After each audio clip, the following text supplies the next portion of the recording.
제가 방금 소개받은 서울대학교 명예교수 김태우입니다.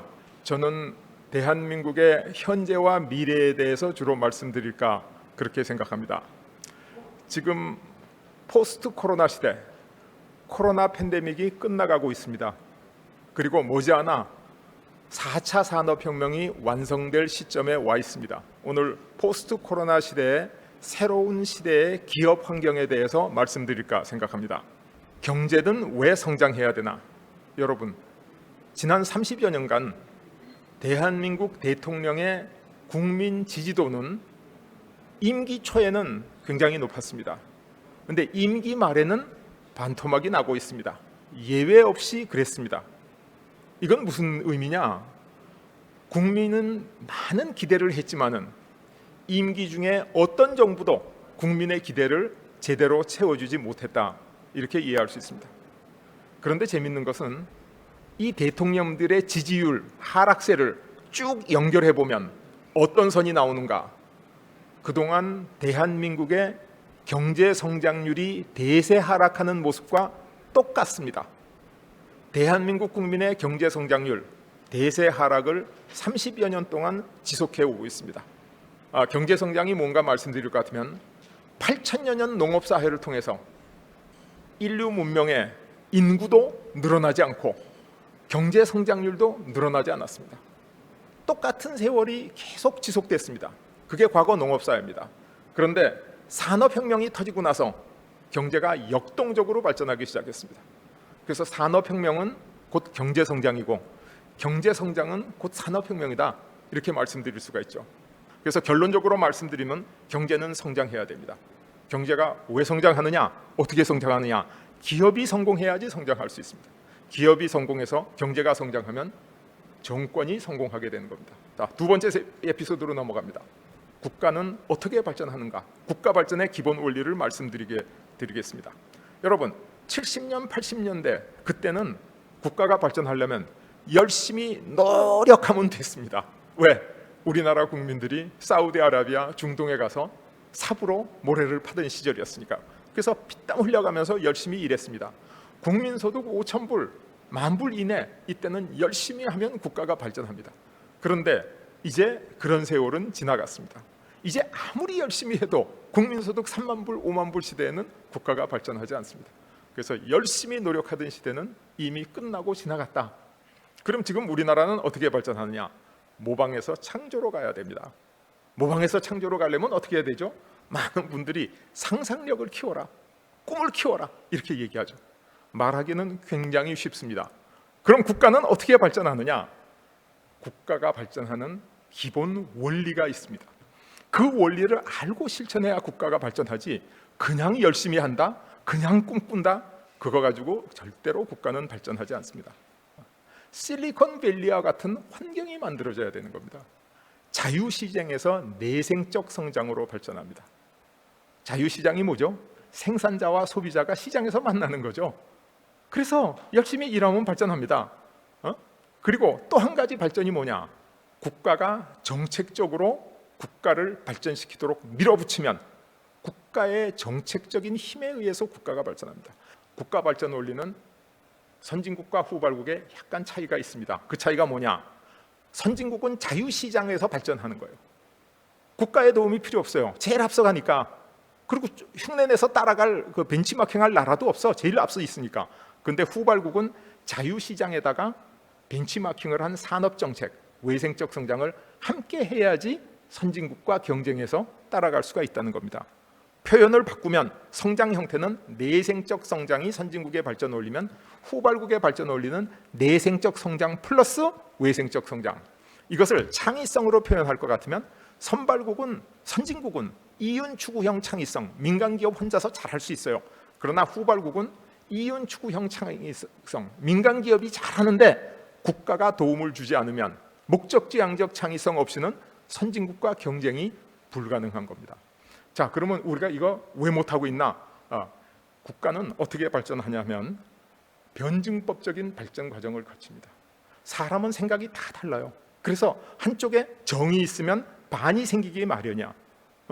그러면 정이 뭐냐? 예를 들어서 자유민주주의적 명분이 정의라면 반은 사회민주주의적 명분입니다. 어느 게 옳고 어느 게 그른 게 아니에요. 둘 다 옳은 거예요. 다만 발전 경로가 다른 거예요. 그런데 우리나라에서는 어떻게 되냐? 자유민주주의적 명분이 신념이 됐어. 국가 발전과 국민 행복이 신념이 돼야 되는데 그게 아니고 그 과정, 자유민주주의가 신념이 돼버렸어요. 일부 분들한테는 사회민주주의가 신념이 됐어. 그러면 신념과 신념이 부딪히면 이 사회가 갈등과 분열과 혼란과 반목과 증오와 충돌에 빠지게 되는 거예요. 왜? 신념은 바꿀 수 없으니까. 신념을 바꾼 사람은 변절자니까. 그렇잖아요? 중요한 건 뭐냐? 진짜 목표는 국가 발전이고 국민 행복인데 그 경로를 신념화해가지고 지금 싸우고 있다는 겁니다. 우리가 이 단계를 벗어나야 됩니다. 그럼 선진국은 이 단계를 안 거쳤냐? 거쳤죠. 어떻게 극복했느냐? 보수는 국익을 위해서 보수의 가치를 일부 양보하고 진보는 국익을 위해서 진보의 가치를 일부 양보해서 합을 만들었어요. 이렇게 해서 변증법적으로 발전해온 게 선진 강대국의 과거 역사입니다. 그래서 정파보다 국익을 우선하는 정치, 그게 바로 국민과 기업이 주인이 되는 나라다. 이렇게 말씀드릴 수가 있습니다. 우리 과거에 어땠는지 한번 보도록 하겠습니다. 우리는 과거의 조선이 아닙니다. 우리는 반도체 세계 1위, 조선 세계 1위, 자동차 5대 생산국 뭐 이래가지고 LCD 뭐 엄청난 경제력을 가지고 있습니다. 우리가 갖고 있는 가치는 바로 이 기업력입니다. 우리가 멀잖아. 지금 4차 산업혁명이 다가오는데 이 4차 산업혁명 이거 우리가 또다시 후진국으로 전락하느냐 선진국으로 등극하느냐 하는 2차 대분기다 이렇게 얘기할 수 있죠. 그래서 제가 드리고 싶은 말씀은 기업과 기술이 국력이고 국민 행복이다. 기업이 생산할 수 있는 우리의 상품이 국가의 격인 국격이다. 그래서 이 4차 산업혁명 민족사적 기회 이거 절대로 놓쳐서는 안 합니다. 마지막 기회입니다. 자, 그러면 왜 대한민국이고 어떻게 대한민국이 될 수 있는가 하는 얘기로 오늘 제 말씀을 끝맺도록 하겠습니다. 그래서 몽골 기병처럼 영국의 해양 전사처럼 우리나라 사이버 전사를 만드는 방법은 뭐냐? 대한민국 기업들한테 소위 고용을 완전히 유연화해서 아주 우수한 사람을 빨리 뽑아서 쓸 수 있게 기업을 만들어줘야 돼요. 그래서 국가가 고용의 유연화를 통해서 기업이 유능한 인재를 빨리빨리 뽑아가지고 기업을 최대한으로 이끌어갈 수 있고 세계를 선도할 수 있도록 만들어지고 그 그늘에서 탈락하는 아니면 나이 든 분 이런 분들에 대한 복지라든가 교육훈련이라든가 재교육이라든가 이 모든 것은 국가가 책임을 져야 된다. 국가가 복지를 책임지고 기업이 앞서 나갈 수 있도록 도와주는 것, 그것이 바로 우리가 4차 산업혁명에 성공하는 길입니다. 그런데 중요한 것은, 정말로 중요한 것은 여기 있는 여러분들이 해주시지 않으면 아무도 해주지 않습니다. 누가 나와서 이거 해주지 않아요. 여러분들이 해주셔야 됩니다. 이걸 다른 말로 하면 노블레스 오블리제 이렇게 부릅니다. 여러분들의 사회적 책무입니다. 그거는 여러분들의 선택이 아니라 여러분들의 의무다. 그래서 이 자리에 계신 여러분들이 힘을 합쳐서 정말 이 중요한 기회에 우리나라가 4차 산업혁명에 성공하는 선진국이 되도록 도와주십사 하는 말로서 오늘 강연을 마치도록 하겠습니다. 경청해 주셔서 대단합니다.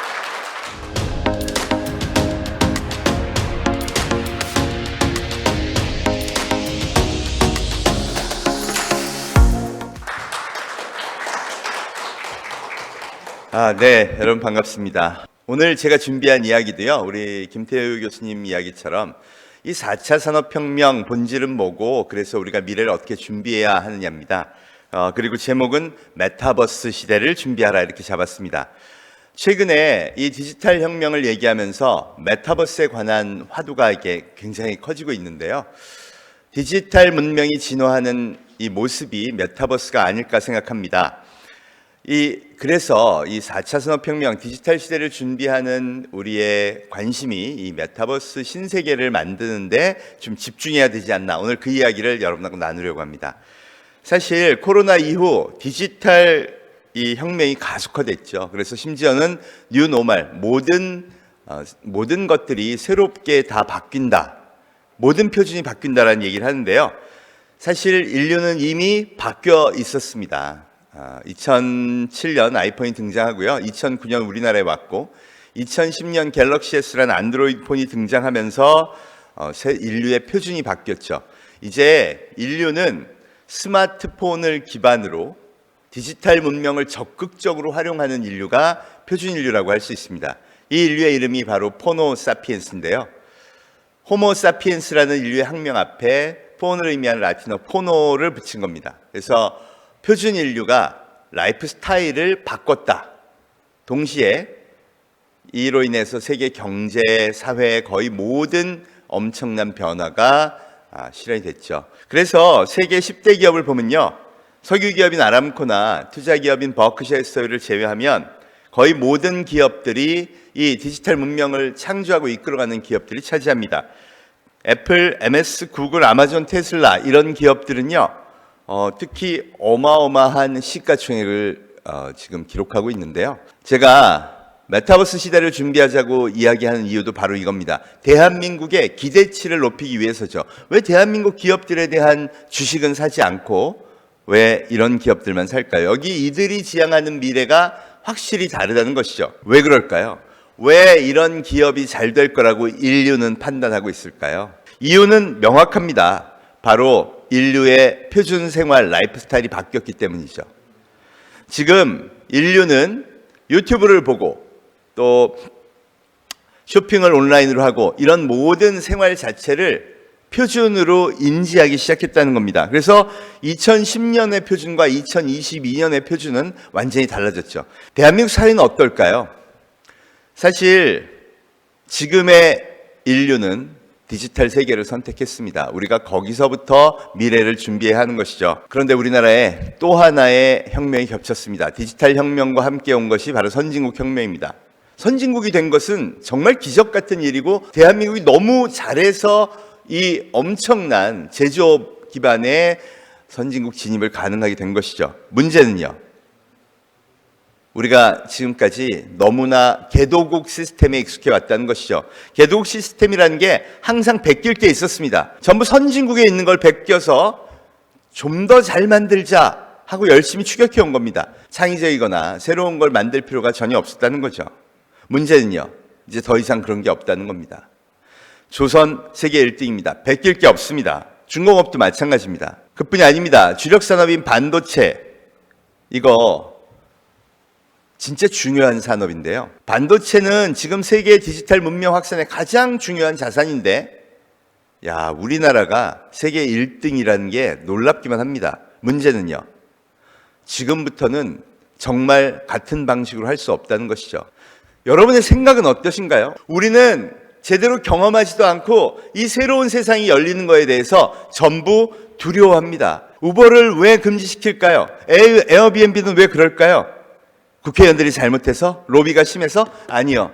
대한민국 국민 어른들의 마음입니다. 인류의 선택이, 인류가 편한 것을 원한다면 그들에 따라 혁신을 계속 도모하는 것이 지금 미국이 하고 있는 일이죠. 우리는 이제 선진국이고요. 그래서 해야 되는 일의 격도 달라졌습니다.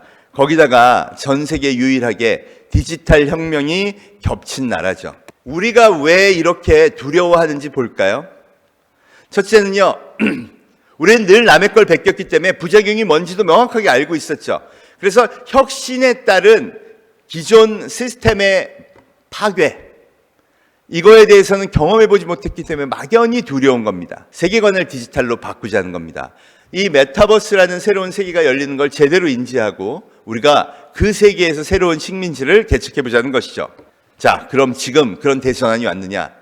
여러분 한번 생각해 보십시오. 인류는 스마트폰을 들고 나서부터 이 작은 창을 통해 새로운 대륙, 이 디지털 신대륙을 발견하고 거기에 버릇처럼 식민지 개척을 한 겁니다. 이미 지난 10년간 많은 기업들이 그렇게 탄생했습니다. 위키피디아, 유튜브, 에어비앤비, 우버, 그리고 인류의 자발적 선택을 받아 새로운 표준 문명으로 성장했죠. 코로나 이후에는요, 디지털 양극화를 얘기합니다. 디지털 역량이 떨어지거나 디지털로 전환하지 않은 기업한테 얼마나 치명적인 위협이 오는지를 보여주고 있죠. 그러면서 주목받는 세대가 바로 이 MZ세대입니다. 디지털 문명을 창조하는 원주민과 같은 세대죠.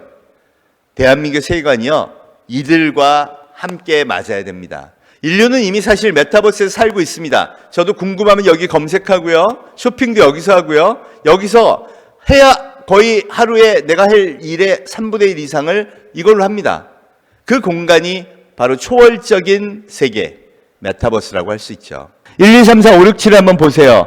미국, 중국, 러시아, 독일, 영국, 일본, 프랑스.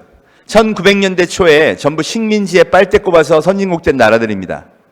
그래서 지난 50년간 사회과학에서 뭐라 그랬냐? 한 번 식민지였던 나라는 절대 선진국이 될 수 없다. 그걸 깬 게 대한민국이에요.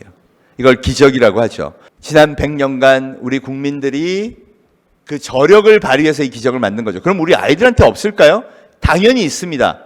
자, 그럼 새로운 경제 생태계는 유리할까요? 불리할까요? 메타버스 세계관에서는 실력만 봅니다. 진짜 마음을 사로잡을 상품이 있느냐? 진짜 마음을 움직일 수 있는, 심장이 노래하게 할 수 있는 능력이 있느냐? 이미 유튜브 조회수 1위, 넷플릭스 드라마 조회수 1위, 대중가수 1위를 찍었어요. 웹툰도 찍었어요. 그럼 이게 제조업으로 가면요, 금융업으로 가면요, 지금 어른들이 꽉 잡고 안 놓으려는 그 부분에서 이런 새로운 경쟁 시대가 시작된다면요, 엄청난 전사들이 쏟아져 나오지 않을까요? 대한민국 앞으로 잘할 수 있을까요? 저는요, 이거 하나로 정리된다고 생각해요. 저는 대한민국이 만든 저력을 믿습니다. 이유는요, 데이터가 있기 때문이죠. 팩트이기 때문이죠. 그 저력이 있는 한 메타버스 신세계의 창조도 충분히 가능하다고 생각합니다. 두려움, 부작용 있습니다. 있죠. 그러나 이제 그걸 떨쳐버려야 혁신의 달콤한 열매도 얻을 수가 있습니다. 대한민국을 이끌어온 리더분들, 여러분들이요, 그 혁신의 미래, 메타버스의 신세계를 꼭 창조해 줄 것이라고 믿고요. 저도 우리 청년들 교육에 열심히 힘쓰겠습니다. 감사합니다.